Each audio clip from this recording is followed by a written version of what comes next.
कहनस ठंडी सांस में अब भूल वह जलती कहानी। आग हो उर में तभी द्रग में सजेगा आज पानी। आगे जो है महादेवी वर्मा ने मनुष्य की आत्मा को साधना पथ पर बढ़ते रहने की प्रेरणा देते हुए आत्म बल को जगाने का यहाँ पर आह्वान किया है, प्रयास किया है। जलती कहानी माने कष्टों की कहानी, है ना। तो यहाँ पर देखिए महादेवी वर्मा जी कहती हैं कि मनुष्य जब अपने लक्ष्य की साधना में लगता है तो उसके सामने आलस, अकर्मण्यता उसके दुश्मन बनकर खड़े हो जाते हैं, है ना। कान ठंडी सांस में अब भूल वह जलती कहानी। जलती कहानी माने कष्ट भरी कहानी, उसको भूल जाओ, उसे मत अब आगे लाओ। जो हो गया सो हो गया, भविष्य को देखो।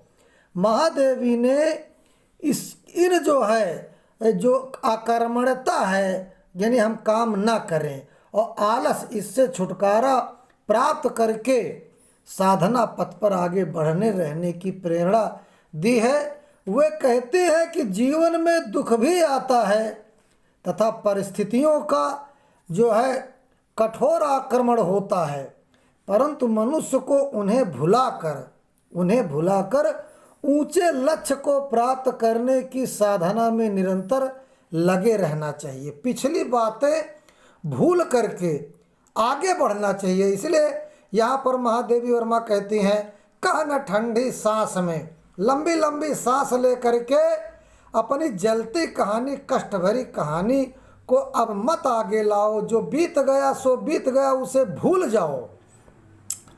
आग हो उर में तभी द्रग में सजेगा आज पानी।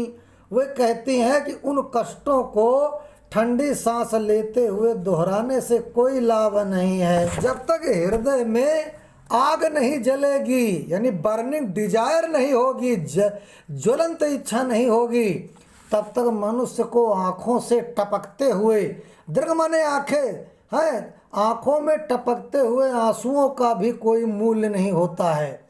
हृदय की वो आग, वो ज्वलंत इच्छा, बर्निंग डिजायर, वो तड़प ही मनुष्य को कठिन लक्ष्य प्राप्त करने के लिए प्रेरित करती है और परमात्मा को पाने का साधन बनती है। यहाँ पर आग हो उर में, अगर हृदय में आग नहीं है, जलन मतलब जो है ज्वलंत इच्छा नहीं है, तो आँखों में पानी यानी आँखों में जो सपने देखा है वो कैसे पूरा होंगे।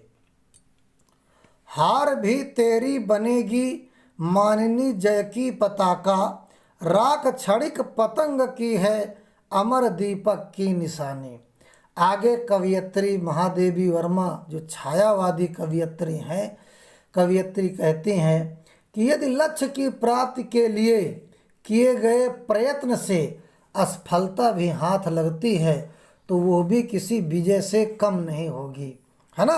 अगर तू लक्ष्य प्राप्त करने में तू हार भी गया तो तेरी जो असफलता है, जो पराजय है, वो भी जो है विजय प्राप्त करने के लिए जो लक्ष्य है वो विजय से कम नहीं होगी। यानी कहने का मतलब राख क्षणिक पतंग की है अमर दीपक की निशानी, यानी कीट पतंग भी उद्देश्य की राह में जल मरता है, एक पतंगा भी अपने लक्ष्य प्राप्त करने के लिए जल मरता है, फिर भी उसकी राख दीपक की जलती हुई लौ से मिलकर अमर हो जाती है। जैसे देखो बरसात के महीने में पतंगे दीपक में आकर के जल जाते हैं तो अपने आप को दीपक के साथ जला करके दीपक की लौ को बढ़ा देते हैं। तो कहने का मतलब है उनकी मृत्यु भी जो है एक पॉजिटिव होती है, सकारात्मक होती है। तो वही यहाँ महादेवी वर्मा कहती है कि फिर भी राख दीपक की जलती हुई लौ में मिलकर अमर हो जाती है। इसी प्रकार साधक को है तुझे अंगार सैया पर मृदुल कलियां बिछाना। इसी प्रकार साधक को लक्ष्य की राह में यदि मिट भी जाना पड़े तो भी वो अमर हो जाता है।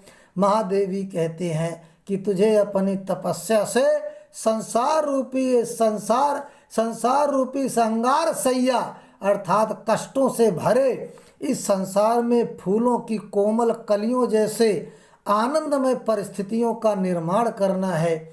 इसलिए हे साधक, तू जाग, क्योंकि अभी तुझे बहुत दूर जाना है। जाग, तुझको दूर जाना। बच्चों, यहाँ पर जैसे मान लिया कोई साधक है, उस यहाँ पर महादेवी वर्मा ने पतंगे से तुलना क्यों किया? देखिए, बरसात के महीने में पतंगा है, जब कोई दिया जलाओ तो दिया में आ करके अपने आप को, वो दिया की लौ में अपने आप को डाल करके जला देता है। कहने का मतलब वो अपने जीवन का समापन दिया को जलाने में लगाता है, दिया को बुझाने में नहीं लगाता। उसी प्रकार से हम भी अपने जीवन को जो है इस संसार में जो आए हैं, दूसरों के लिए प्रेरणा का स्रोत बने। यही महादेवी वर्मा ये कहना चाहती है कि लक्ष्य को प्राप्त करने के लिए हमें रातों दिन अपनी ताकत को, अपनी हिम्मत को लक्ष्य को प्राप्त करने में लगाना चाहिए। उसको जो है अनर्गल खर्चा नहीं करना चाहिए। बच्चों, यहाँ भौतिक अर्थ से यह कविता किसी भी उद्देश्य की प्राप्ति में साधक को प्रेरणा देती है तथा आध्यात्मिक अर्थ में यह परमात्मा की प्राप्ति के लिए प्रयत्नशील होने की प्रेरणा दिखाई देती है। भाषा शुद्ध, साहित्यिक, खड़ी बोली, अलंकार, रूपक, अनुप्रास एवं मानवीकरण, रस, श्रृंगार, शब्द शक्ति, लक्षणा। तो बच्चों, मेरी अगली वीडियो प्राप्त करने के लिए सब्सक्राइब करो, और जो है जिससे आपको बढ़िया नंबर आए आपके, और आपको नॉलेज बढ़े, ज्ञान बढ़े।